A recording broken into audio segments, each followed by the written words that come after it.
people. All successful people are excellent communicators. In fact, the work at Harvard University on multiple intelligences concluded that social intelligence, the ability to interact well with others, is the highest paid and most respected intelligence in our society. So how do you communicate more effectively with others? My favorite word in communications is the word clarity. Almost all of our problems in life become because of lack of clarity. We say things, but they don't come out clearly. So in order to be clear, first of all, stop, and then think, and then proceed slowly. Another great word is to rephrase or repeat something. Let's say you say something and somebody goes, huh? Or it's clear that they didn't get the message. I speak different languages, French, German, Spanish, and I'm busy working on learning Russian and Chinese now.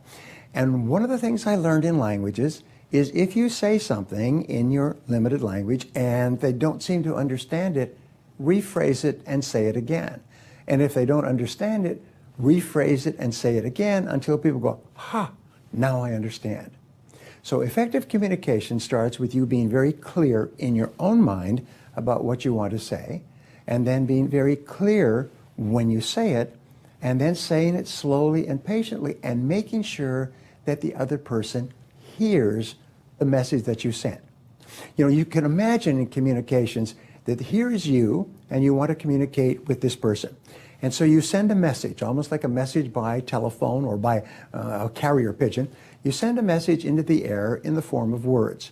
These words are then received by the other person, who then interprets the words in their own mind based on their own thoughts, feelings, whether they're paying attention, and so on, and then reformulates or formulates a response and sends the response back.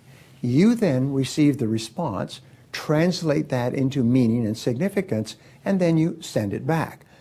Between these two responses, there's what are called noise. Noise can be physical noise, outside, around, mechanics, trucks, and so on. But it can also be internal noise. The person can be hungry or distracted. It can be emotional noise. The person can be unhappy or excited. The person can have other noise in that they are interpreting what you say in a different way.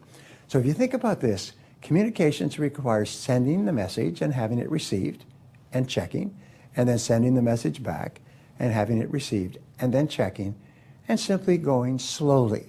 So it's better to be sure at every stage of the transaction that people are sending and receiving with tremendous clarity. And here's my favorite question of all. When somebody says something that you're not really sure about, say, how do you mean, or how do you mean exactly?